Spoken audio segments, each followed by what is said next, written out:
வணக்கம், welcome to the channel recipes desk. இன்னைக்கு நம்ம ஆரஞ்சு தோல் குழம்பு எப்படி செய்யறது அப்படின்றத பார்க்கலாம்.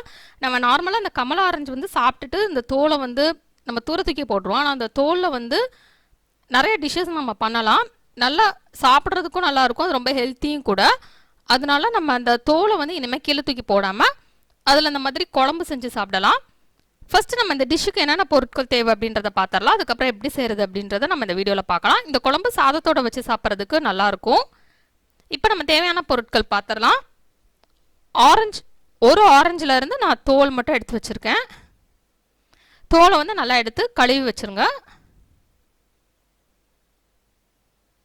10 சின்ன வெங்காயம், 1 டேபிள் ஸ்பூன் மல்லித்தூள், 1 டேபிள் ஸ்பூன் வத்தல் தூள், 1/2 டீஸ்பூன் மஞ்சள் தூள், 1/4 டீஸ்பூன் சீரகத்தூள், கருவேப்பிலை கொஞ்சம், புளி ஒரு சின்ன துண்டு, அதை ஊற வச்சிடலாம். ஒரு பச்சை மிளகா, 1/4 டீஸ்பூன் சீரகம், 1/4 டீஸ்பூன் உளுந்து, 1/4 டீஸ்பூன் வெந்தயம், 1/4 டீஸ்பூன் கடுகு. ஃபர்ஸ்ட் நம்ம ஆரஞ்சு தோலை கழுவிட்டு நல்ல சின்ன சின்ன துண்டா நம்ம நறுக்கி வச்சிடலாம். உங்களுக்கு என்ன சைஸில் வேணுமோ நீங்கள் அந்த சைஸில் நறுக்கி எடுத்து வச்சுக்கோங்க. இப்போ நம்ம ஒரு கடாய் எடுத்துடலாம். எடுத்துகிட்டு இதில் 2 டேபிள் ஸ்பூன் எண்ணெய் சேர்த்துக்கிடலாம். இப்போ எண்ணெய் நல்லா சூடாகட்டும். அதுக்கப்புறம் இதில் நம்ம கடுகு சேர்த்துடலாம். இப்போ கடுகு நல்லா பொரிஞ்சிடுச்சு. நெக்ஸ்ட் இதில் உளுந்து சீரகம் சேர்த்துடலாம். இப்போ உளுந்து சீரகம் நல்லா பொரிஞ்சிடுச்சு. இப்போ இதில் பச்சை மிளகா சேர்த்துடலாம். நடுவில் கீரி சேர்த்துக்கலாம். சேர்த்துட்டு அதை நம்ம லேசாக ஃப்ரை பண்ணி விட்டலாம்.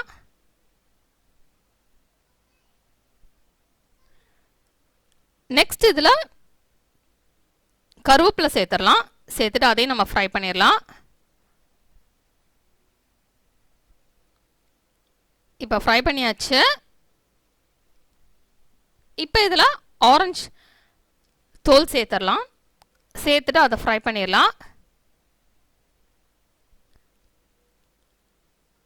இது நல்லா ஆயிலில் ஃப்ரை ஆகட்டும்.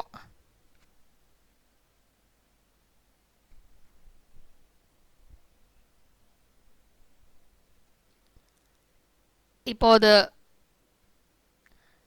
ஃப்ரை ஆயிடுச்சு. நெக்ஸ்ட் இதில் நம்ம வெங்காயம் சேர்த்துடலாம். வெங்காயத்தை நல்லா சின்ன சின்ன துண்டாக நறுக்கி சேர்த்துடலாம். சேர்த்துட்டு அதையும் நல்லா ஃப்ரை பண்ணிடலாம்.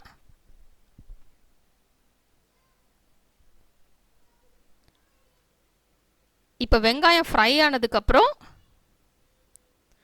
இதில் நம்ம தூள் வகைகள் சேர்த்துடலாம். இப்போ டிஷ்ஷுக்கு தேவையான அளவு உப்பு சேர்த்துடலாம். சேர்த்துட்டு இதை நம்ம மிக்ஸ் பண்ணிடலாம்.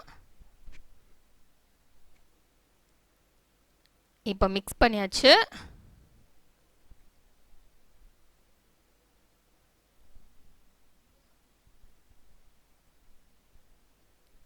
இப்போ இதில் வத்தல் தூள், மஞ்சள் தூள், மல்லித்தூள், சீரகத்தூள் சேர்த்துடலாம். சேர்த்துட்டு அதையும் நம்ம இப்போ மிக்ஸ் பண்ணி விட்டலாம். இப்போ இதுவும் நல்லா மிக்ஸ் ஆயிடுச்சு. இப்போ இதில் நம்ம புளி தண்ணி ஊற்றி கொதிக்க விட போகிறோம். புளி தண்ணி ஊற்றிட்டு ரொம்ப கொதிக்க விட வேண்டாம். ரொம்ப கொதிக்க விட்டால் கசப்பு டேஸ்ட் வந்துடும். அதனால் புளி தண்ணியிலேருந்து பச்சை வாசனை போனோன்னே நம்ம டக்குன்னு ஸ்டவ் ஆஃப் பண்ணிடலாம். சில ஆரஞ்சு தோலில் வந்துட்டு ரொம்ப கசப்பாக இருக்கும். அந்த மாதிரி கசப்பாக இருக்கிறதுக்கு நீங்கள் வந்து வெல்லம் சேர்த்துக்கோங்க. ஒரு 2 டேபிள் ஸ்பூன் வெல்லம் சேர்த்திங்க அப்படின்னா டேஸ்ட் வந்து கரெக்டாகிடும். இப்போ தேவையான அளவு தண்ணி சேர்த்து நான் கொதிக்க விட போகிறேன். லேசாக கொதிக்க ஆரம்பித்தோடனே நம்ம 2 நிமிஷத்தில் ஸ்டவ் ஆஃப் பண்ணிடலாம். ரொம்ப கொதிக்க விட வேண்டாம். இப்போ இது கொதிக்க ஆரம்பிச்சிருச்சு. இப்போ நல்லா 2 நிமிஷம் ஆனதுக்கப்புறம் நான் ஸ்டவ் ஆஃப் பண்ண போகிறேன். இப்போ நமக்கு சுவையான ஆரஞ்சு தோல் குழம்பு ரெடி ஆயிடுச்சு. இதை நம்ம சாதத்தோடு வச்சு சாப்பிட்லாம்.